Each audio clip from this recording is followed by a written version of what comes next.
प्रशंसा महान अल्लाह पाकेर, जिनी पूत पवित्र अनादि अनंत अव्यय अक्षय ओ चिर जीवंत, जिनी सर्व अवस्थाय सर्वोपरि भाषाय सर्वोपरि भावे जिनी चिर प्रशंसित কালামুল্লাহর ভাষায় মোহাব্বতের সাথে বলুন আলহামদুলিল্লাহ। তারপরে পরে গুরুর গুরু জগৎ গুরু মক্কার জ্যোতি মদিনার মতি উম্মতের দুকুলের সাথী বাহরে করম বাহরে সখা বাহরে আতা মজমুআল বাহরাইন सैयदुल मुरसलीन खातमुन नबीयीन, बेकसों के कस बेबसों के बस बेसहारों के सहारा, जिसको कर दी अल्लाह ने कौसर भी अता, आताए गायब दान नबी दो जहान जनाब मोहम्मद रसूलुल्लाह सल्लल्लाहु अलैहि वसल्लम এর উপরে শত সহস্র সালাম ও দরুদ বর্ষিত হোক, বলুন আল্লাহুম্মা আমিন। আল্লাহুম্মা আমিন। আমার প্যারা রাসূল সাল্লাল্লাহু আলাইহি ওয়াসাল্লামের तमाम আশিকিন যারা ছিলেন, আল্লাহর ডাকে প্রত্যাবর্তন করেছেন বা হায়াত যারা আছেন এবং পরবর্তীতে দুনিয়ার বুকে যারা আসবেন, সকলের উপর আল্লাহর তরফ থেকে অশেষ অনুকম্পা বর্ষিত হোক, বলুন আল্লাহুম্মা আমিন। আমার প্রাণপ্রিয় আল্লাহ যাকে করেছেন আজকের স্টেজে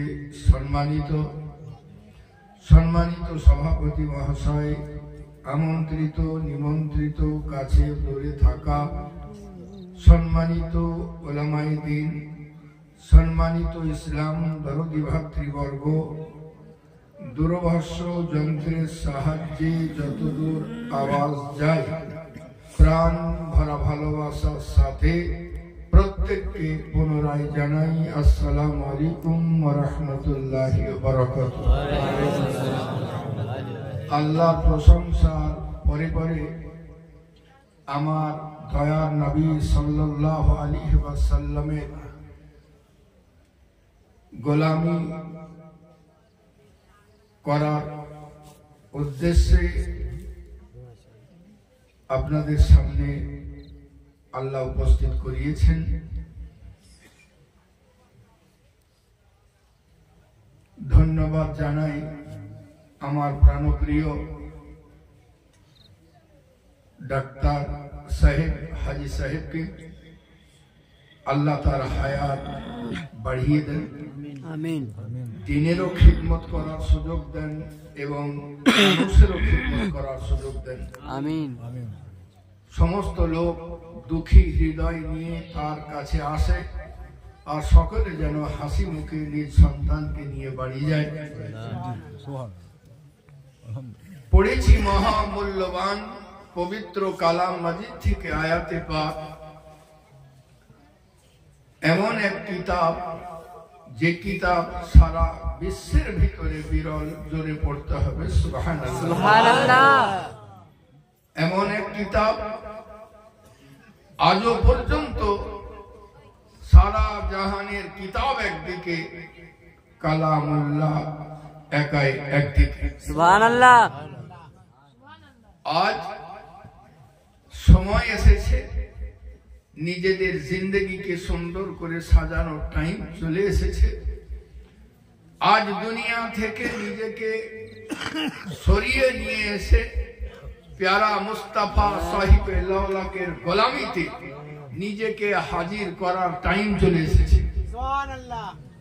আজ সারা বিশ্বের তাজকিরাতুল আউলিয়া খুলে দেখলে এটা দেখতে পাওয়া যাবে कि बड़ बड़ बुजुर्गाने दीन जरा दुनियार मुखे एसेछिलेन তারা কেহ আল্লাহর বান্দাকে গোলাম বানাতে আসেন নাই, বরঞ্চ গোলামদেরকে আল্লাহ আল্লাহর রসুলের কথা শুনিয়ে তাদের হৃদয়কে জিন্দা করে তাদেরকে আজাদ করতে এসেছেন। সুবহানাল্লাহ। আজ সারা বিশ্বে যে সময় এসেছে, ওই টাইম, যে টাইম আর এদিক সেদিক সময় কাটাবার টাইম নাই। নিজের জিন্দেগিকে সুন্দর করে সাজাতে হবে, আর সাজাতে গেলে একটাই পথ, একটাই জায়গা, সেটা হলো আমার প্যারা মুস্তাফা সাহিবে লাউলাকের আখলাক দ্বারা নিজেকে সুন্দর করে সাজাতে। পড়েছি মহামূল্যবান পবিত্র কালাম মাজিদ থেকে আয়াতে পাক। हर एक उर्से पाके बा विभिन्न जलसा बुजुर्गाने दीन आलिमे दीनरा ए आयाते पाकेर तेलावत करे थाकेन। आपनादेर सकलेर जाना शोना मुखस्थ। आल्लाह पाक घोषणा करेन, अला इन्ना अवलिया अल्लाहि ला खौफुन अलैहिम वला हुम यहज़ानुन। जोरे पढ़ते होबे सुबहानाल्लाह।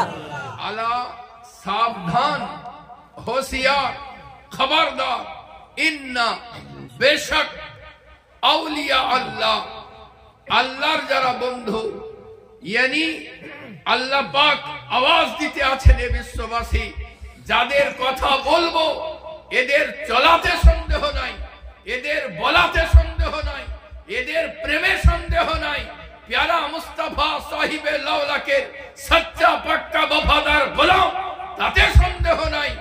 বেশক তাদের কোনো আখলাকের সন্দেহ নাই। এরা এমন একটা ব্যক্তি, নিজেদের সমস্ত জীবনের সুখ স্বাচ্ছন্দ্যকে উৎসর্গ করে আমার প্যারা মুস্তাফা সাহিবে লাউলাকে নুকুশে কদমে চলে আমার রাস্তায় নিজের জিন্দেগিকে ফানা করে দিয়েছে। আমি এদেরকে বন্ধু হিসাবে গ্রহণ করে নিয়েছি। সুবহানাল্লাহ। আল্লাহর ওয়ালিয়েরা, আউলিয়া আল্লাহ, আল্লাহর বন্ধু আর আল্লাহর দোস্ত, যেমন এটার মানেও হয়, তেমনি আউলিয়া শব্দে হলো নিকটবর্তী। জোরে পড়তে হবে সুবহানাল্লাহ। বন্ধু যেমন একটা মানে হয়, তেমনি নিকটবর্তীও হয়। আচ্ছা বলুন, যদি আল্লাহর ওয়ালি হয় তো আল্লাহর রসুলের নিকটে থাকবে না দূরে থাকবে? নিকটে থাকবে। নিকটে থাকবে। তাহলে এমন কাজ তার দ্বারা হবে, এমন কাজ সে করবে যাতে আল্লাহর নবীর নৈকট্য লাভ হয়। আর যে নবীর যত নিকটে এসেছে আল্লাহর নৈকট্য লাভ হয়ে গেছে। সুবহানাল্লাহ। নবী পাকের হুকুম যে মানলো, আল্লাহর হুকুম মানা হয়েই গেল। যে নবী পাকের ইতাআত করলো, আল্লাহর ইতাআত হয়েই গেল। নবী পাকের হুকুম মানা, আল্লাহর হুকুম মেনে নেওয়া। নবীর নিকটে আসতে গেলে মিথ্যা বলতে হবে অহরহ, না ছাড়তে হবে? ছাড়তে হবে। হু হু করলে হবে না। পীরের সব কথাতে হু যারা করবে তারা ডুববে। জি, নিজেকেও তো লাগাতে হবে কি আপনার পীর আপনাকে কোন দিকে চালাচ্ছে। হু করলে হবে না। তাহলে মিথ্যা যদি কেউ অহরহ বলে, সে নবীর নিকটে নয়, নবী থেকে দূরে চলে যেতে আছে। নবী পাক সাহিবে লাউলাক আল্লাহর হুকুম অনুযায়ী পর্দা করার মহিলাদের কথা বলতে আছেন। এখন যদি পীরের দ্বারাই মহিলাদের পর্দা ক্ষুণ্ণ হয়, তাহলে বুঝতে হবে এ নবীর নিকটে নয়, নবী থেকে দূরে চলে যেতে আছে। সুবহানাল্লাহ। আমার প্যারা সুবহানাল্লাহি বিহামদিহি আল্লাহ গানি।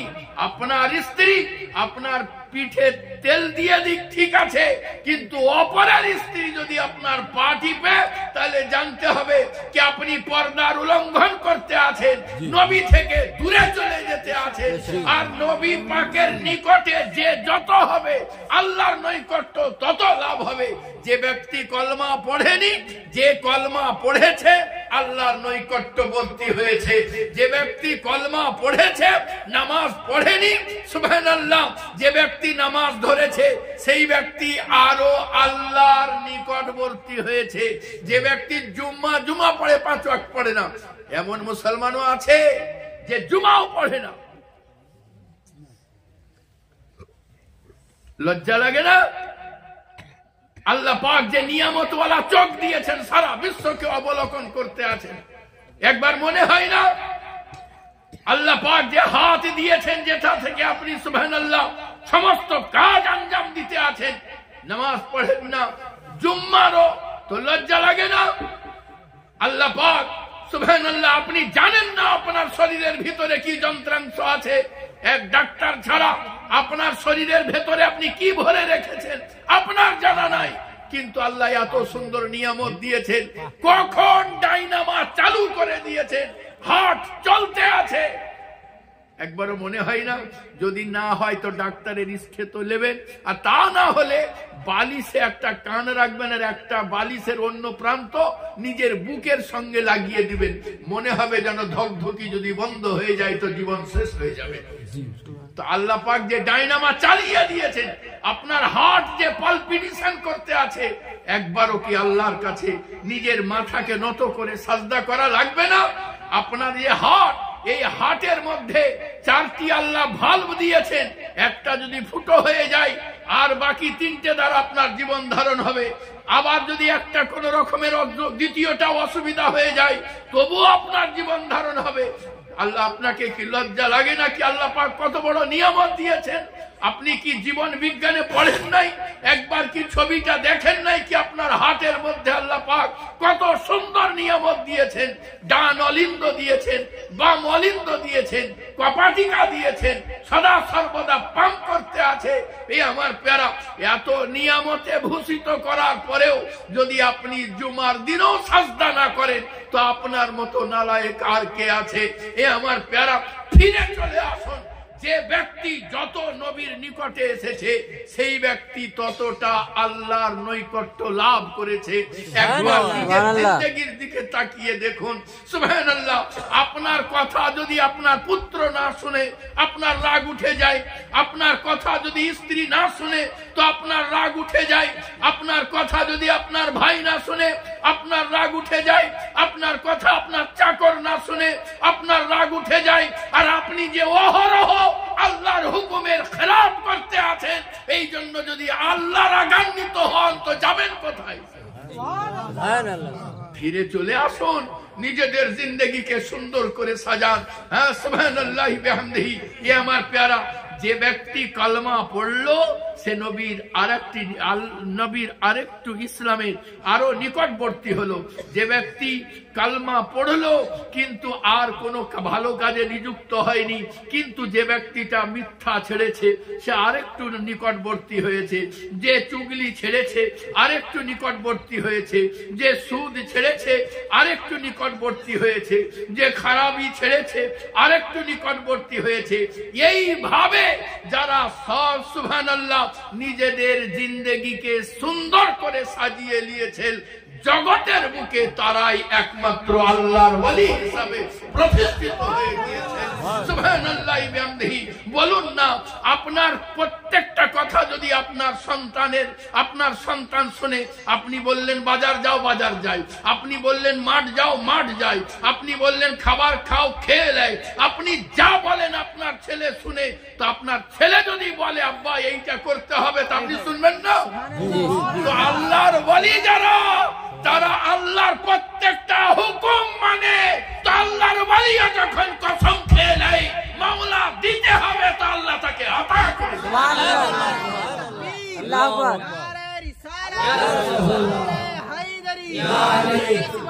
छोड़ो जुर पाक किबला जिंदाबाद, सिवाड़ा गद्दी छोड़ो जुर पाक किबला जिंदाबाद, नारे तकबीर, रिसालत। কারামত দেখানোটা আল্লাহর ওলিদের শর্ত নয়। আল্লাহর ওলিদের শর্ত হলো নবী পাকের সচ্চা গোলাম হয়ে যাওয়া। সুবহানাল্লাহ। নবীর শরীয়তের খেলাফ চলবে না। আর শরীয়ত এমন একটা জিনিস, আমরা মনে করি শরীয়ত না, শরীয়ত কি না জানি। আরে নবী পাকের হুকুমে পাকের নামই হলো শরীয়ত। সুবহানাল্লাহ।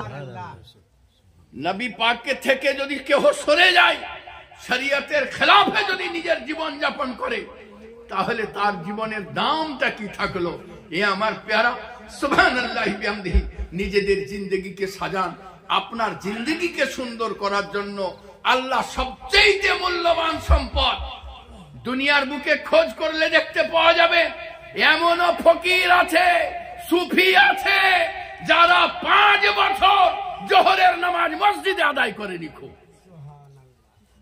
খবর নিয়ে দেখলে দেখতে পাওয়া যাবে। এমনও আছে যারা ফজরের নামাজ 20 বছর মসজিদে যায় নাই। খুব এই আমার পেয়ারা, একবার কি কষ্ট হয় না যে মসজিদটা কেমন একবার দেখেলি? নিজেদের জিন্দগিকে সুন্দর করে সাজাতে হবে। সাজাতে গেলে একটাই উপায়, প্যারা মুস্তাফার সচ্চা পাক্কা বফাদার গোলাম হয়ে যাওয়া। আল্লাহ পাক আপনার আমার জিন্দগিকে সুন্দর করে সাজানোর জন্য 1,24,000 মতান্তরে 2,24,000 নবী ও রাসূল প্রেরণ করেছেন। আর যুগে যুগে তাদের সঙ্গে হাজারো হাজারো আল্লাহর ওয়ালিদেরকে প্রেরণ করেছেন। আজও পর্যন্ত দুনিয়ার মুখে আল্লাহর ওয়ালিতে ভরপুর রেখেছেন, ওলামায়ে দ্বীনদেরকে রেখেছেন, যারা সদা সর্বদা আপনাকে আমাকে পবিত্র করতে চায়। তারা চায় যে আপনি আমি মিথ্যা থেকে সরে যাই, আপনি আমি চুগলি থেকে সরে যাই, আপনি আমি নোংরা থেকে সরে যাই, আপনি আমি খারাপি থেকে সরে যাই। এমনটা যদি করতে পারা যায় তো সুবহানাল্লাহ। আপনার আমার এক কথাই বলে দিই, এত কথা না বলে, যে আপনি রাস্তায় চললে যেন লোকে বলে মুসলমান যেতে আছে। আপনি রাস্তায় চললে যেন লোকে বলে মুসলমান যেতে আছে। এই রকম জিন্দেগি তৈরি যদি করতে পারেন তো জীবন সার্থক হয়ে যায়, উর্স সার্থক হয়ে যায়। আজ উর্সে পাকের সেই উর্সের মজা আর নাই দুনিয়ার বুকে।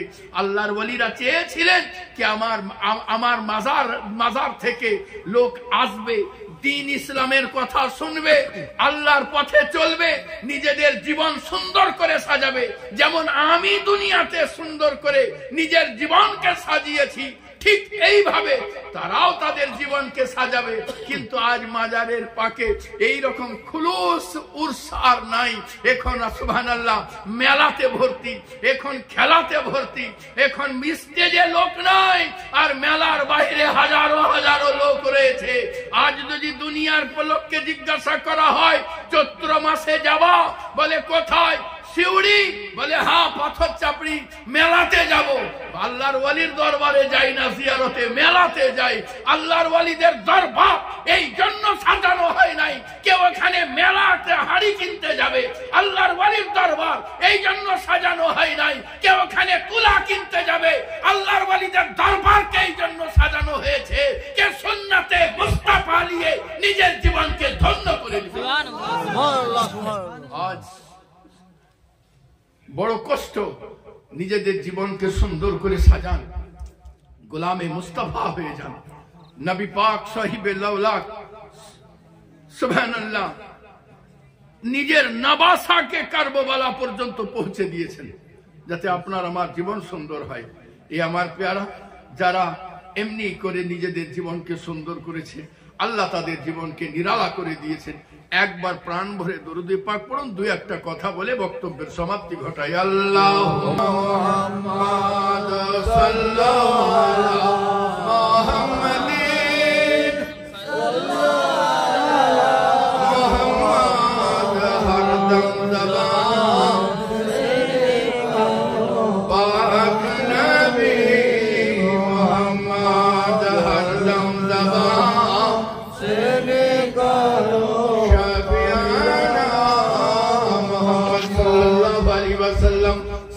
আল্লাহ পাক ঘোষণা করেন, আলা সাবধান, হোশিয়ার, খবরদার, আমি যার কথা বলতে যাচ্ছি আইরে গায়রে নাথু থাইরে নয়। আমি এমন বান্দাদের কথা বলবো যারা নিজেদের জীবনকে আমার জন্য উৎসর্গ করে দিয়েছে। আমি এমন বান্দাদের কথা বলবো যাদের জীবনে কোনো সন্দেহ নয়, সন্দেহ মুক্ত জীবন নিয়ে আমার জন্য, আমাকে রাজি পাবার জন্য সদা সর্বদা সচেষ্ট হয়েছে। সুবহানাল্লাহ, 5 ওয়াক্ত নামাজ তো নামাজ, নফল নামাজ পড়ে আমাকে রাজি খুশি করে নিয়েছে।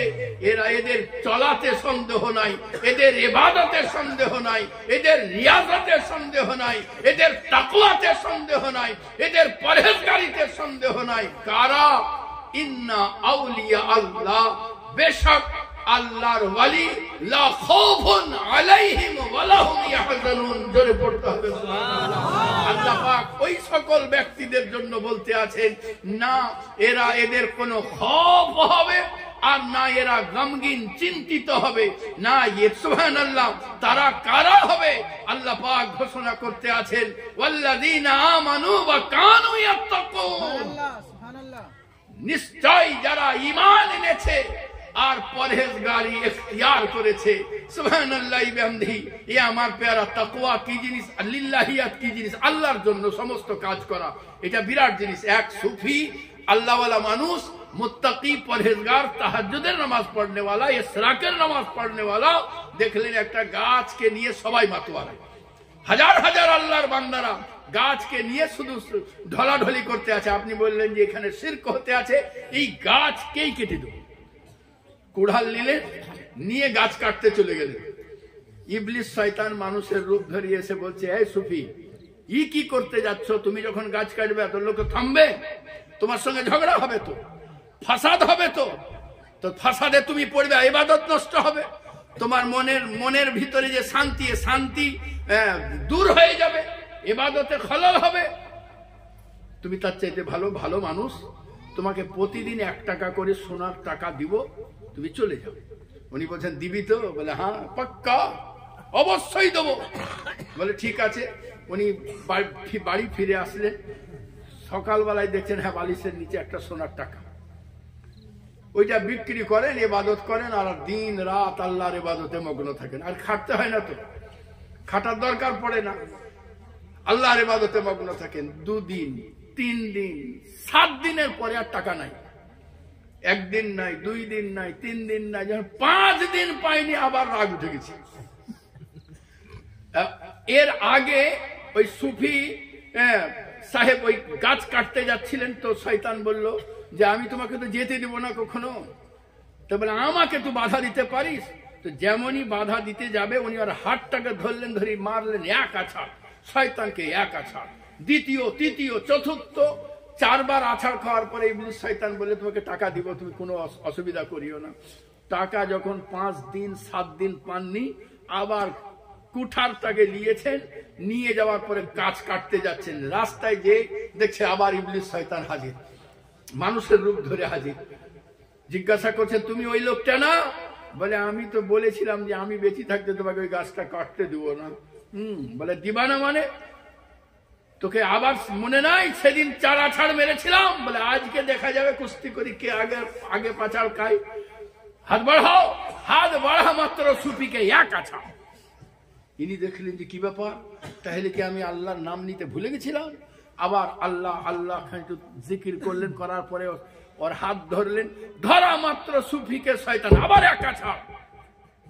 2-3 আছাড় খাওয়ার পরে বলতে চাইছেন যে ভাই কি ব্যাপার বলতো, সেদিন তোর হাত ধরলাম আর ভার ধরেছি, তোকে মনে হলো হালকা কিছু বটে, 1-এর পরে 1 আছাড় মারলাম, আর আজকে তুই আমাকে পটা ছাড় মারছি।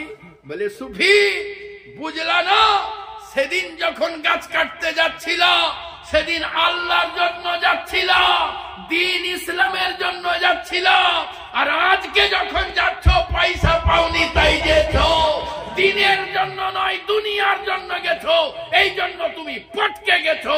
তো যখন আল্লাহর ওয়ালি যারা হবে, মুসলমান যারা হবে, যদি দিনের জন্য কাজ করে তখন সর্বদা জয়যুক্ত হবে, আর যদি দুনিয়ার জন্য হয়ে যায় তো পটকা খেতেই হবে। আমার প্যারা, সুবহানাল্লাহ, প্রত্যেকটা কাজে লিল্লাহিয়াত দরকার। যে কাজটা আপনার আল্লাহর জন্য হবে তার রঙ্গত আলাদা হবে, তার সৌন্দর্য আলাদা হবে, তার মজা আলাদা হবে। দেখুন না সুবহানাল্লাহ, হযরতে ফরিদ কিরমানি রহমতুল্লাহ আলাইহি আপনি আপনার বেটির বিবাহ দেওয়ার জন্য বিহারের সৈয়দ জাদাদের ঘরে প্রস্তাব দিলেন। তারা বড় আল্লাহর ওয়ালি, তারা বিবাহ প্রস্তাব গ্রহণ করলেন। গ্রহণ করার পরে আপনি বললেন, দেখো আমি গরিব মানুষ, কিন্তু কোনো কারামত দেখায় না, যেমন গরিবের বিবাহ হয় সেইভাবে আসবা, বিবাহ করে আমার বেটি নিয়ে যাবা। ওরা বললে, হ্যাঁ হুজুর আপনার বেটি পাবো, এটা তো ভাগ্য। সুবহানাল্লাহ, রাজি হয়ে গেল। কিন্তু যেদিন বিবাহ করতে আসছে সেদিন সুবহানাল্লাহ জামাই বন্য হাতির উপরে চেপে, হাতে বিষধর সাপের মশাল, আর উট পাখি জাতীয় পাখির ঠোঁটে মশাল রয়েছে। এইভাবে সুবহানাল্লাহ আসতে আছে। আর কিছু বরযাত্রীদের ভেতরে বাঘের পিঠে চেপে, আর একটা করে বন্য হাত কি বলে উট পাখি, তার ঠোঁটে মশাল, আর একটা করে বিষধর সাপের ছড়ি নিয়ে চলে আসতে আছে। বরযাত্রীকে যারা আগাতে গেছিল দৃশ্য দেখে ছুটে পালিয়ে এসেছে। হযরতে ফরিদ কিরমানিকে বলে, হুজুর এই বাড়িতে বিবাহ যদি দেন আপনার বেটি ছিন্ন ভিন্ন হয়ে যাবে, দেখুন এই ব্যাপার। বলে, ওরা কারামত দেখিয়ে দিয়েছে, আমার তো কিছু নাই। আপনি ভাঙা দেওয়ালে বললেন ওদেরকে যে আমার এই ভাঙা দেওয়ালে চাপো। মাটির দেওয়ালে হাত বুলিয়ে বললেন বরযাত্রীকে আগিয়ে নিয়ে আসো। জোরে পড়তে হবে, আর একটু জোরে পড়তে হবে। বলেন তো আপনাদেরকে যদি বলা হয় যে কলকাতার মুন্সিরহাট বলে একটা গ্রাম আছে, চলে যাও, তো যেতে পারা যাবে? পারা যাবে না, ঠিকানা দিতে হবে, ওখানকার কাউরির ফোন নাম্বার দিতে হবে। এবং আপনি এইটুকু নেওয়ার পরে আপনি সোজা মোবাইল খুলবেন, গুগল ম্যাপ খুলবেন, ম্যাপে ঠিক নামটা সেটিং করবেন, করতে করতে ঠিক জায়গায় পৌঁছে যাবেন। ঠিক না ঠিক? সুবহানাল্লাহ। আমি বলতে চাই যে ওই দেওয়ালকে গুগল ম্যাপ কে দিয়েছিল? ফোন নাম্বার কে দিয়েছিল? ঠিকানা কে বলেছিল? ও মাটির দেওয়ালকে শুধু এতটুকু হুকুম করা হয়, যা বরযাত্রীকে আগিয়ে নেওয়া হয়। বরযাত্রীকে আগিয়ে আনতে বলা ছিল কি মাটির দেওয়াল চলতে চলতে সোজা বেলুই পাড়ার সরজমিনে পৌঁছে যায়। মাটির দেওয়ালকে বলা হয়েছিল বরযাত্রী আগিয়ে নিয়ে আসো। বরযাত্রীও আসেনি, দেওয়ালও আসেনি, এরা কাদরের ধারে আছে বাবজি। জি সুবহানাল্লাহ। জি জি, আজও ওই ঢিপ বাড়ি বলে ওরা, ওখানে কোনো মাজার নাই। দেখুন, হ্যাঁ এইটাও একটা বড় ব্যাপার। হ্যাঁ, লোক মানুষ চালাক হয়েছে কত গো। বাংলা ভাটার ইট অন্যান্য জায়গা থেকে চুরি করে নিয়ে চলে আসছে, নিয়ে এসে ফেলি রাখছে কবরডাঙ্গার কোন জায়গায়। নি বলছে যে আমি স্বপ্ন দেখাচ্ছি, সাদা পড়া একটা লোক আসছে, দেখেন এই দেখেন ইট দেখা যাচ্ছে। ইট তো দেখি মনেই তো হচ্ছে যে 200-300 বছরের, নি মাজার তৈরি করে দিচ্ছে। আমি এক্ষুনি বলছিলাম ওর সবারই হয় না, ওর তাদের হয় যারা নবীর নূরে নুরুস হয়ে যায়, ওই পুরুষের উরুস হয়। এ আমার পেয়ারা সুবহানাল্লাহি বিহামদিহি, যারা আল্লাহর রাস্তায় নিজেদের জীবনকে উৎসর্গ করে দিয়েছে, আল্লাহ তাদের শান ও শওকতকে বৃদ্ধি করে দিয়েছেন। মুত্তাকি কত সুবহানাল্লাহ, চারটিখানি ব্যাপার নাই। তাকওয়া ইখতিয়ার করা, কত বড় পরহেজগার করতে। আমাদের তো কোনো হিসাবই নাই, আমাদের কোনো হিসাব নাই। জি, মুরিদ যদি সুদ খায়, পীর সাহেব যদি জানতেও পারে, শুধু ভয়ে বলবে না যে মুরিদটা কেটি না যায়। হ্যাঁ, কারণ 5000 টাকা যখনই আসবে 5000 টাকা সালামি মরে যাবে, সালামি। কিন্তু ওই পীরকে জানা উচিত, যার মুরিদ সুদ খায়, পীর যদি না বারণ করে তো ওই হারামও পীরকে খেতে হবে। আর যদি ওই হারাম খায় তো তারও হৃদয় থেকে বলায়েত কোথায় হাওয়া হয়ে যাবে। এ আমার প্যারা সুবহানাল্লাহ। এই জন্য মুরিদকেও সুবহানাল্লাহ সচেষ্ট হতে হবে কি আমার পীর যেন হারাম না খায়, আমি যেন হালাল রোজগার করি। যাই করি, মাঠের মুনিশও যদি খাটি, সুন্নতে মুস্তাফা আদা হয়ে যাবে। আল্লাহর নবী সাহিবে লাওলা খন্দক কাটার টাইমে নিজে পেছা মাথায় করে নিয়েছেন।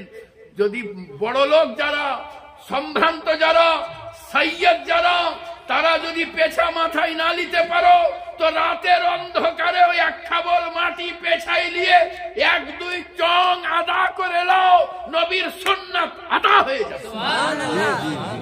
আমার পেয়ারা, আর নবী পাকের সুন্নাতকে যারা আঁকড়ে ধরেছে আল্লাহ তাদেরকে ওলি হিসাবে গ্রহণ করে দিয়েছেন।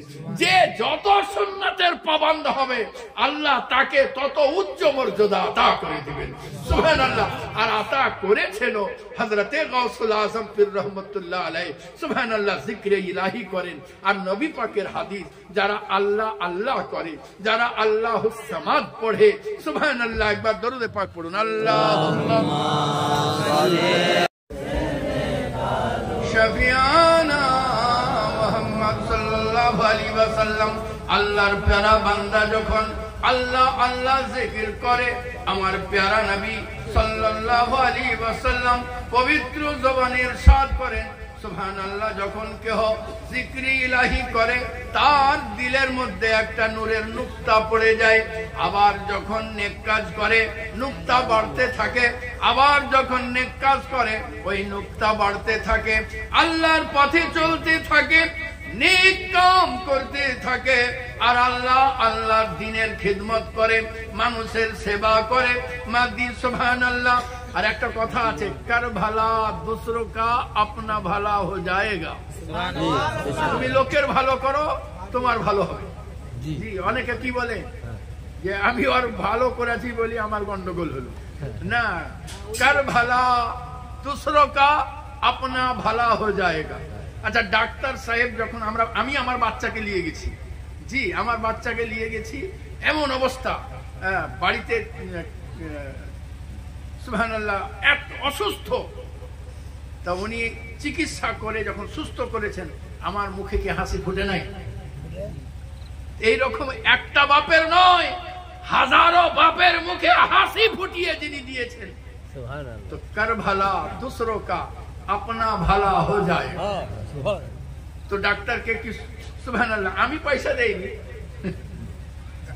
আপনি মনে করবেন যে ডাক্তার সাহেবকে চিকিৎসা করেছেন তাহলে আপনার ভালো, মানে হুজুর তাহলে পয়সা দিয়েছেন। আমি দেইনি, উল্টে আবার ডাক্তার সাহেব চকলেটও ছেলেকে দিয়েছেন, আবার পয়সা আমার হাতে ভরে দিয়েছেন। জি জি সুবহানাল্লাহ, আল্লাহ গানি সুবহানাল্লাহ। আবার ওষুধও দোকান থেকেও ফ্রি দিতেন, আবার এখান থেকে উনার কাছ থেকেও ফ্রি দিতেন। কিন্তু যারা মানুষের ভালো করবে তাদের ভালো হবে। আপনিও যখন মানুষের উপকার করবেন তো আল্লাহ পাকের তরফ থেকে আপনারও ভালো হবে। হযরতে হাসান বসরি রহমাতুল্লাহ আলাইহি, এই হযরতে ইমামে হাসান রাদিয়াল্লাহু তাআলা কাবা পরিক্রমা, এইটা বলে বক্তব্যের সমাপ্তি, কাবা পরিক্রমণ করতে আছেন। সুবহানাল্লাহ। আপনি এমন টাইমে একটা লোক এসে বলল আমি বড় বিপদে পড়েছি, যদি আসতেন। আপনি তাওয়াফ কমপ্লিট না করেই এক জায়গায় এসে স্টপ করে আপনি ওখানে ওর কাজে চললেন, ওর কাজ সমাধা করে আসলেন। তো একজন বলল, আচ্ছা আপনি কমপ্লিট করতে তো পারতেন, তওয়াফ করতে করতে ছেড়ে চলে গেলেন। বলছে, শোনো, আমি আমার নবী পাকের মুখে শুনেছি কোন মুসলমান যদি কোন মুসলমানের উপকারে লেগে যায় আর তার যদি উপকার করে দেয় তাহলে একটা হজ একটা উমরার সওয়াব তার আমলনামায় লিখে দেওয়া হবে। সুবহানাল্লাহ। ওই লোকটাও খুব চালাক। লোকটা বলছে যদি আপনি ওর কাজ কমপ্লিট করতে না পারতেন, আপনি গাড়ি ঠেলে দিচ্ছেন, কোন লোকের কাদাতে পড়ে আছে, হ্যাঁ, আর আপনি ঠেলে দিলেন, আপনি ওর উপকার করে দিলেন। এখন ঠেলে যদি আপনি গাড়ি উঠাতে না পারেন, ও চেষ্টা করলেন কিন্তু সম্ভব হলো না, তখন হযরতে ইমামে হাসান বলেন নবী পাকের মুখে শুনেছি যদি কেউ কোনো মুসলমানের উপকার করবার চেষ্টা করে আর যদি সুবহানাল্লাহ কামিয়াব না হয় তাহলে একটা উমরার সওয়াব তার আমলনামায় লিখে দেওয়া হবে। আচ্ছা বলুন তো, যদি এইভাবে কোনো মানুষের উপকার করে তাহলে কত নেকি সুবহানাল্লাহ পিছনে ছেড়ে চলে যাচ্ছে। প্রত্যেকটা মানুষ লাখো লাখো নেকি করে। এতদিন তো ঠেলেছেন, এমনি ঠেলেছেন, এবার যখন ঠেলবেন তখন মজা লাগবে। আজকের পর থেকে যদি গাড়ি ঠেলে দেন তো মজা লাগবে, মনে পড়বে যে এটা ঠেললাম তো আমার আমল নামায় একটা উমরা একটা হজ আমল নামায় লিখা হয়ে গেল। এই আমার প্যারা সুবহানাল্লাহ। একজন গৌসে পাককে একজন রাস্তা দিয়ে যায় আর গাল দিতে দিতে যায়, গাল দিতে দিতে যায়। গৌসে পাককে যেমনই গাল দেয় তেমনি উনাকে টাকা দেয়। উনার স্ত্রী বলছেন, আচ্ছা লোক তুমি গৌসে পাককে গাল দাও আর গৌসে পাক তোমাকে টাকা দেয়, তোমার সংসার চলে, বিবি বাচ্চা খায়, আর ওহেন ব্যক্তিকে তুমি গাল দাও, কাল থেকে গাল দেবা না তুমি, তাহলে তোমার সংসারে কিন্তু অসুবিধা হবে। বলে আচ্ছা আমি ওয়াদা করছি আর গাল দেবো না। ওনার সামনে দিয়ে চলে যায়, পয়সাও পাই না, হুজুরও টাকার না। তারপরের দিন যায়, সেদিনও টাকা গাল দেয় না, হুজুরও পয়সা দেন না। গৌসে পাককে বলছে, হুজুর মাজরা বুঝতে পারলাম না, আপনাকে গাল দিতাম আপনি পয়সা দিতেন, এখন আমি ভালো ব্যবহার করছি, এখনই তো ডবল দেওয়ার কথা, এখন কিচ্ছু দেন না। বলে তুমি যখন আমার চুগলি করতা, আমারকে গাল দিতা, তো তোমার আমল নামা থেকে নেকি খুলে এসে আমার ঘাড়ে আমার আমল নামায় জমা হয়ে যেত। এই জন্য আমি তোমাকে, তুমি যখন আমার বন্ধু হয়ে তোমার নিজের নেকি কেটে দিতে আছো, এই জন্য তোমাকে টাকা দিতেছিলাম। আমার রোজগার বন্ধ হয়েছে, এই জন্য তোমাকে দেই নাই। সুবহানাল্লাহ। আজকে মানুষকে যে গাল দেন, যদি কেউ মুসলমান কোন মুসলমানকে গালি দেয়, তো সঙ্গে সঙ্গে একটা বিষধর পোকায় পরিণত হবে, চাহে বিছা হোক চাহে সাপ হোক।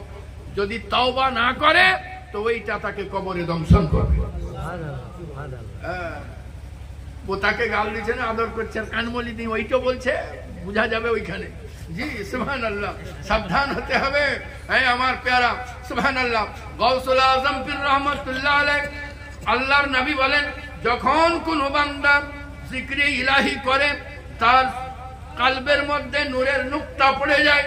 জিক্রে ইলাহি করে, নূরের নুক্তা বাড়তে থাকে, আবার নেক কাম করে, নূরের নুক্তা বাড়তে বাড়তে পুরা কালবটা মুনাওয়ার হয়ে যায়। আর যখন কালব মুনাওয়ার হয়ে যায়, ওই কালবের নূর ছটা নফসের উপরে প্রতিফলিত হয়। নফসের উপরে প্রতিফলিত হওয়ার কারণে নফস লাওয়ামাতে পরিণত হয়। জিক্রে ইলাহি করতে থাকে, কন্টিনিউ ইবাদতে মনোনিবেশ করতে থাকে, নফসে লাওয়ামা মুলহিমাতে পরিণত হয়। তবুও আল্লাহর ইবাদতে যদি সুবহানাল্লাহ ক্ষান্ত না করে দেয়, ক্ষান্ত না হয়ে যায়, যদি জিক্রে ইলাহি বন্ধ না করে, সুবহানাল্লাহ সাবিত কদমে থাকে, সুবহানাল্লাহ আল্লাহর পথে যদি সুবহানাল্লাহ অটল অবস্থায় থাকে, জিক্রে ইলাহি করে, ইয়ানি কায়েম দাইম থাকে, আমার প্যারা সুবহানাল্লাহ ওই নূরের ছটা কলবের উপরে অনবরত প্রতিফলিত হয়। নফসে লাওয়ামা মুলহিমাতে, নফসে মুলহিমা নফসে মুতমাইন্নাতে পরিণত হয়। আল্লাহর প্যারা বান্দা যখন নফসে মুতমাইন্নাতে পরিণত হয়, আমার প্যারা জিক্রে ইলাহিতে লজ্জত পেতে থাকে, নামাজে লজ্জত পেতে থাকে, ইবাদতে লজ্জত পেতে থাকে। আজ সুবহানাল্লাহ নিজের কলবের দিকে, নিজের মনের দিকে ঝাঁক মেরে দেখলেন, 80% লোকের ইবাদতে কোনো লজ্জত নাই। কোন নামাজ পড়ে কিন্তু মজা টেস্ট পাই না। এ আমার প্যারা আল্লাহর প্যারা বান্দা সুবহানাল্লাহ বিহামদি যখন নফসে মুতমাইন্নাতে পৌঁছে যায়, আল্লাহর ইবাদতে সুবহানাল্লাহ লজ্জত পেতে থাকে। যত লজ্জত পেতে থাকে, তত জিক্রে ইলাহিতে মনোনিবেশ করতে থাকে। আল্লাহ পাক তাকে রাজিয়া মারজিয়া কামলার পথে পৌঁছে দেন। এ আমার প্যারা এই জায়গাতে আব্দুল কাদের জিলানী পৌঁছে গিয়ে নদীর তট তীরে ঘুরতে আছেন। এক বৃদ্ধ মহিলা, অর্ধ বৃদ্ধ মহিলা সুবহানাল্লাহ নদীর তট তীরে কাঁদতে আছেন। গৌসুল আজম বলেন, বুড়িমা কাঁদো কেন? বলেন, আমার সন্তান এই নদী পথে বিবাহ করে আসছিল, নৌকা ডুবে গিয়েছে, আমি তাদেরকে আর হারিয়ে ফেলেছি। গৌসুল আজম বলেন, এ বুড়িমা তুমি কি ওই নৌকার অধিবাসীকে ফিরে পেতে চাও? লোকটি বলল, হ্যাঁ হ্যাঁ আমি পেতে চাই। গৌসুল আজম আল্লাহর দরবারে হাত উঠিয়ে দিলেন, মাওলা এই বুড়ির সুবহানাল্লাহ একমাত্র সন্তান, ওকে ফিরিয়ে দাও। আল্লাহ বলেন, আব্দুল কাদের ওই বুড়ির জন্য ফিরাবো না, কিন্তু তুমি যদি চাহো তো ফিরতে পারে। এ আব্দুল কাদের আমি তুমি আমাকে রাজি করার জন্য আমার প্রত্যেকটি হুকুমের উপরে আমল করেছো। মা আতাকুমুর রাসূলু ফাখুযুহু ওয়া মা নাহাকুম আনহু ফান্তাহু। বাস্তিতে পৌঁছেছো, নিজেকে সাবিত কদমে রেখেছো। আব্দুল কাদের, তুমি যদি চাও তোমার হাতের আঙ্গুলের সামান্য পানির ভেতরে ঢোকাও, পানির ভেতরে রাখার পরে ইশারা করো তোমার কাম, নৌকা ফিরিয়ে দেওয়া আমার কাম। আমার প্যারা আল্লাহ পাক, আল্লাহ পাক আপনাকে আমাকে গোলামে মুস্তাফা বানান, 5 ওয়াক্ত নামাজ পড়ার তৌফিক দান করেন। নবী আমার বলেন, নামাজ আমার চোখের ঠান্ডা, জোরে পড়তে আমরা নবী পাকের চোখে ঠান্ডা পৌঁছাবো না ইনশাআল্লাহ। আমার সুবহানাল্লাহ 5 ওয়াক্ত নামাজ পড়বো বলেন ইনশাআল্লাহ। ইনশাআল্লাহ করে বলুন না ইনশাআল্লাহ। ইনশাআল্লাহ বাস সুবহানাল্লাহ। নামাজ মূল্যবান সম্পদ, নামাজকে আঁকড়ে ধরুন। সুবহানাল্লাহ। আলিমে দ্বীনের সঙ্গে বন্ধুত্ব করুন, তাদের সঙ্গে উঠা বসা করুন। সুবহানাল্লাহ। ভালো থাকতে গেলে ভালোর সাথে থাকতে হবে, ভালোর সাথে থাকলে ভালো পরামর্শ পাবে। জি, এই আল্লাহ পাক আপনাকে আমাকে গোলামে মুস্তাফা বানিয়ে দিন, সচ্চা পাক্কা वफादार নবী পাক সাহিবে লাউলাকে वफादारদের ভিতরে আপনার আমার নাম লিখে দিন। আমিন। ওয়া আখিরু দাওয়ানা আনিল হামদুলিল্লাহি রাব্বিল আলামিন। যদি আয়াতে পাকের ব্যাখ্যা করতে কোনো ত্রুটি হয়ে থাকে, আল্লাহর কাছে আন্তরিকভাবে ক্ষমা প্রার্থী, তাওবা করতে আছি আপনাদেরকে সাক্ষ্য রেখে। আস্তাগফিরুল্লাহ রাব্বি মিন কুল্লি যামবিন ওয়া আতুবু ইলাইহি লা হাওলা ওয়া লা কুওয়াতা ইল্লা বিল্লাহিল আলিয়্যিল আযীম। ইস্তিগফার না, একবারে শুরু থেকে শেষ পর্যন্ত এটা বিরাট মূল্যবান সম্পদ। আপনার প্রত্যেকটি ইবাদতের স্তরকে উঁচু করে দেয় ইস্তিগফার। এমনিতেও ট্রেনে বাসে যাবেন, যদি কোনো বৃদ্ধ বাবজির খটকা রাগী মানুষের পায়েও যদি ঠুকে যায়, আর আপনি যদি বলেন সরি, ঠিক আছে, আর আপনি যদি এমনি করে তাকান, তাহলে তো হলো। জি হ্যাঁ, তো যদি দুনিয়ার মানুষের কাছে সরি বললে গ্রহণ হয়, যে যিনি সৃষ্টি করেছেন তার কাছে যদি অবনত হয়, তো সেটা গ্রহণযোগ্য হবে না? ইনশাআল্লাহ হবে। আসসালামু আলাইকুম ওয়া রাহমাতুল্লাহি ওয়া বারাকাতুহু।